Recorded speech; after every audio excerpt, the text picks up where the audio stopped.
नमस्कार, मैं डॉक्टर सुमन सिंह, सह आचार्य लोक प्रशासन, राजकीय महाविद्यालय सरदार शहर,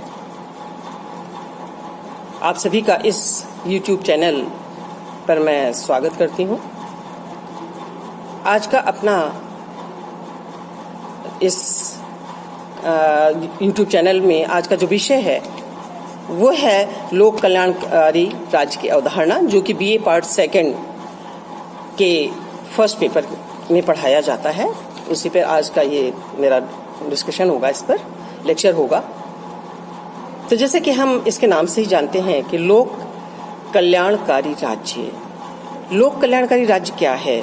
जैसा कि नाम से विदित होता है कि ऐसा राज्य जो कि लोक कल्याण के लिए ही अपनी समस्त गतिविधियों का संचालन करता है। अब्राहम ने कहा है कि लोक कल्याणकारी राज्य वह समुदाय है जो अपनी आर्थिक व्यवस्था का संचालन आय के समान वितरण के उद्देश्य से करता है। अर्थात राज्य के द्वारा जो भी आय प्राप्त की जाती है उसका समान वितरण जनता के मध्य किया जाए। इसका अभिप्राय ये होता है कि जो भी सरकार के द्वारा कार्य एवं गतिविधियां संपन्न की जाती हैं वो उस पर अधिकार समस्त जनता का है और जनता के लिए समानता के आधार पर सभी सुविधाएं प्राप्त होनी चाहिए। ये अब्राहम का विचार है। अरस्तु ने भी कहा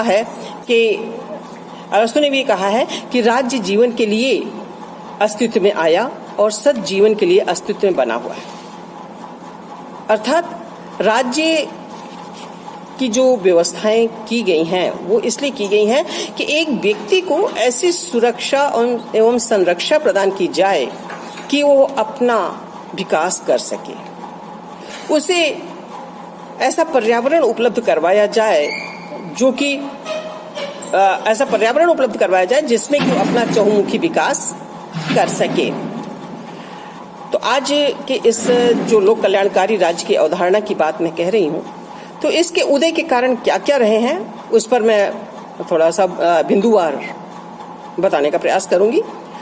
जैसे कि पहले है कि व्यक्तिवाद के विरुद्ध प्रतिक्रिया है। ये जो लोक कल्याणकारी राज्य की अवधारणा आई, वो जो इससे पहले विचारधारा आई थी जिसे कि अहस्तक्षेपवादी राज्य कहा जाता है, उसके विपरीत आई है, उसके विरुद्ध प्रतिक्रिया है। क्योंकि हस्तक्षेपवादी राज्य में ये कहा जाता था कि व्यक्ति को स्वतंत्र छोड़ दो, वो अपना विकास स्वयं कर लेगा। लेकिन लोक कल्याणकारी राज्य ने कहा कि नहीं, सभी व्यक्ति अपना कार्य स्वयं करने में सक्षम नहीं होते। अपना पूर्ण विकास करने के लिए कुछ आवश्यकताएं होती हैं, कुछ अनिवार्यताएं होती हैं, कुछ पर्यावरण का योगदान होता है। और अगर वो योगदान और सहयोग नहीं होगा तो एक व्यक्ति अपनी मन वांछित विकास करने में सक्षम नहीं हो सकेगा। इसलिए हम कहते हैं कि लोक कल्याणकारी राज्य जो आया वो हस्तक्षेपवादी राज्य की विचारधारा, अथवा हम ये कह सकते हैं कि व्यक्तिवाद के विरुद्ध प्रतिक्रिया है जो लोक कल्याणकारी राज्य आया। दूसरा कारण हम ये बता सकते हैं लोक कल्याणकारी राज्य के उदय के कि लोकतांत्रिक समाजवाद की धारणा का चलन। एक समय है जिसमें सभी देश, विश्व के सभी देश अपने आप को लोकतांत्रिक समाजवादी व्यवस्था होने का दम भर रहे थे कि हम भी लोकतांत्रिक देश हैं, हम समाजवादी देश हैं, हम अपने नागरिकों के मध्य किसी भी प्रकार का भेदभाव नहीं करते हैं। तो इसलिए ये भी एक कारण था कि एक चलन था, कहते हैं एक ट्रेंड चलता है किसी समय में भी कि क्या संशोधन हो रहा है, क्या प्रोग्रेस हो रहा है। तो वो सभी विश्व के पटल पर जो भी देश होते हैं वो सभी अपने यहाँ अच्छी से अच्छी व्यवस्थाएं करना चाहते हैं। तो ऐसे में भी जब व्यक्तिवाद था तो उसके विरुद्ध एक प्रतिक्रिया जो आई है लोक कल्याणकारी राज्य, उसे सब ने अपनाने का प्रयास किया। और तीसरे में कह सकते हैं कि इसलिए भी लोक कल्याणकारी राज्य का उदय हुआ कि इसमें निम्न वर्ग को भी आगे बढ़ने का अवसर प्रदान किया गया। निम्न तबके को भी ऊपर उठाने का इस कल्याणकारी राज्य के द्वारा प्रयास किया गया, इसलिए भी इसको जनता का सहयोग इसको प्राप्त हुआ। अब इसके लक्षण क्या हैं लोक कल्याणकारी राज्य के, तो उसे भी मैं बिंदुवार बताऊंगी। जैसे पहले बिंदु में ले सकती हूँ कि लोकतंत्रीय शासन, कि जो भी लोक कल्याणकारी राज्य होते हैं उसमें सामान्यतः लोकतंत्रात्मक शासन व्यवस्था स्थापित की जाती है, जिसमें जनता के द्वारा जनता के लिए शासन व्यवस्थाएं होती हैं और उनके जनता के लिए ही समस्त क्रियाएं जनता के इर्द गिर्द ही घूमती हैं। इर्द गिर्द घूमती है। इसका तात्पर्य यह है कि जनता ही अपने निर्वाचन के द्वारा प्रतिनिधियों का चयन करती है, प्रतिनिधि शासन संचालित करते हैं और वहां पे एक स्थान पर बैठते हैं, जनता के लिए नीतियों का निर्धारण करते हैं, उन नीतियों का प्रशासन के द्वारा क्रियान्वयन किया जाता है। तो हम ये कह सकते हैं कि जनता, इसका जो लक्षण होता है लोक कल्याणकारी राज्य का, वो लोकतांत्रिक होता है।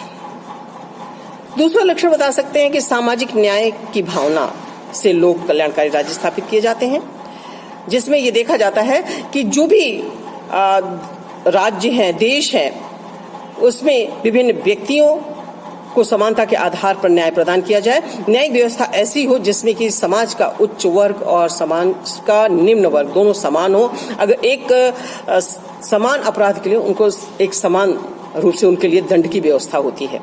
इसमें समाज का ऊंच नीच मध्यम इन सबका किसी भी, उच्च जाति वर्ग, आय वर्ग, इन सबका किसी भी प्रकार का भेद नहीं किया जाता है।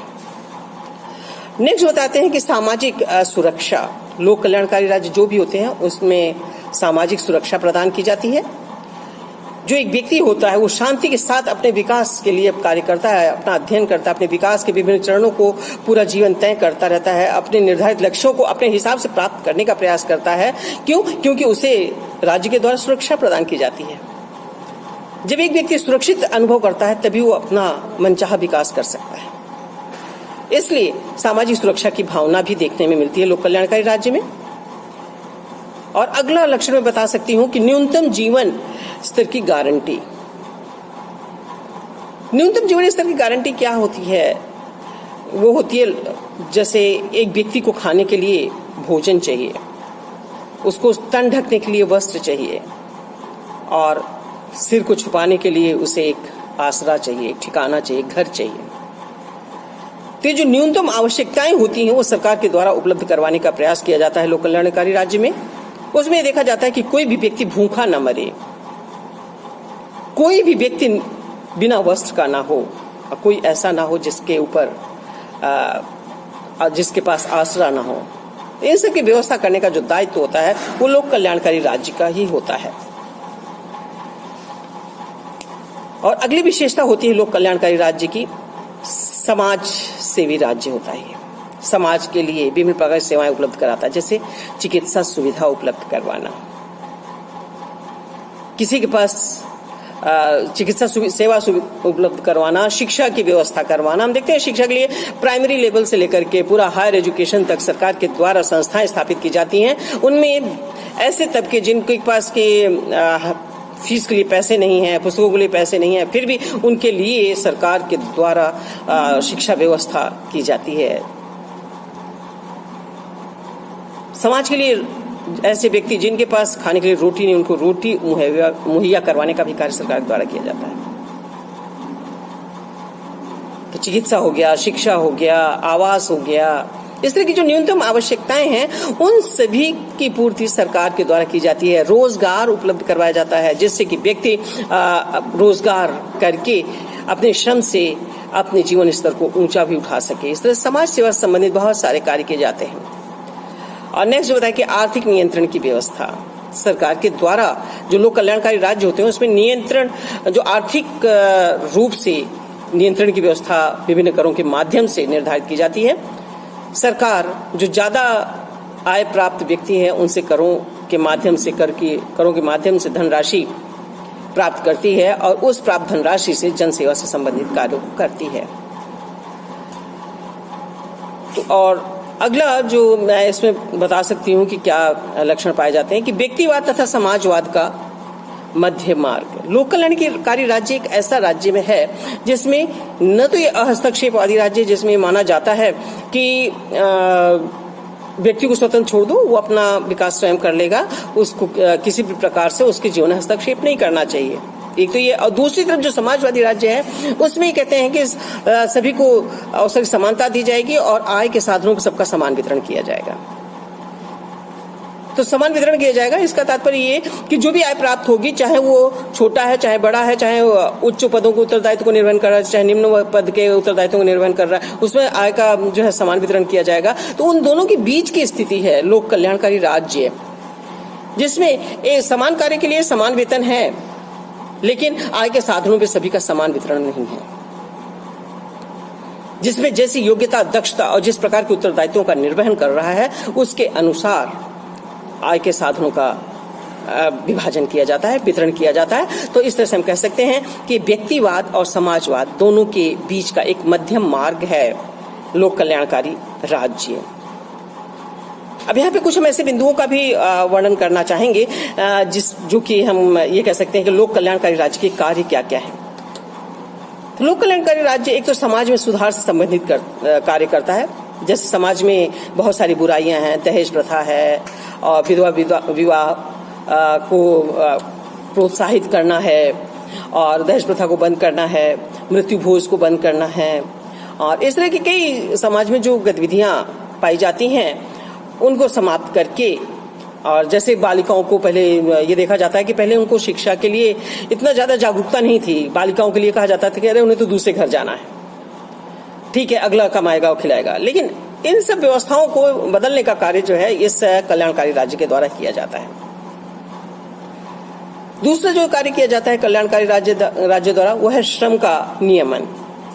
श्रम का नियमन अर्थात कि जो श्रम, जिस प्रकार से एक व्यक्ति जिस प्रकार का श्रम कर रहा है उसके हिसाब से ही उसको वेतन प्रदान किया जाना, उसके आधार पर ही उनको सुविधाएं प्रदान किया जाना।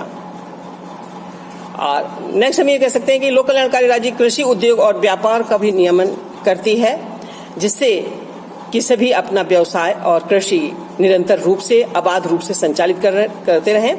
उनके लिए जो अनिवार्यताएं होती हैं, जो सहयोग की आवश्यकता होती है, वो सहयोग राज्य के द्वारा प्रदान किया जाता है। जैसे कृषि से संबंधित बीज, खाद और उसके कृषि उपकरण खरीदने के लिए सरकार के द्वारा सहयोग प्रदान किया जाता है। और जो विभिन्न प्रकार के व्यवसायी होते हैं उनके व्यवसाय की स्थापना करने के लिए उनको आर्थिक सहयोग प्रदान किया जाता है। और इसके अलावा हम ये कह सकते हैं जो कल्याणकारी राज्य के द्वारा किया जाता है, जैसे शिक्षा की व्यवस्था की जाती है। एक प्राइमरी लेवल से लेकर के उच्च तकनीकी शिक्षा या जो भी सामान्य शिक्षा और प्रतियोगी परीक्षा है, उन सब के लिए विभिन्न प्रकार की सुविधाएं कल्याणकारी राज्य के द्वारा उपलब्ध करवाई जाती हैं, जिससे अपनी योग्यता और दक्षता के आधार पर नागरिक उन सुविधाओं का लाभ उठा सकें। और एक अगला जो कार्य आता है वो है नैतिक उन्नति के साधनों का विकास करना, स्वास्थ्य की रक्षा से संबंधित कार्य करना, आर्थिक सुरक्षा प्रदान करना। ये सभी कार्य एक लोक कल्याणकारी राज्य के द्वारा संपन्न किए जाते हैं। तो इस तरह से हम कहते हैं कि जो लोक कल्याणकारी राज्य है वो वर्तमान समय में हम ऐसे ही राज्य में निवास कर रहे हैं जो कि व्यक्तिवादी राज्य और समाजवादी राज्य के बीच की अवधारणा है। और ये कल्याणकारी राज्य हमारे लिए अधिकतम संभव विभिन्न विषयों से संबंधित हमें सुविधाएं और वो पर्यावरण उपलब्ध करवाता है, जिसमें कि हम अपना संपूर्ण विकास कर सकें, अपने व्यक्तित्व का विकास कर सकें, अपनी आवश्यकताओं की पूर्ति कर सकें। और इन्हीं शब्दों के साथ धन्यवाद।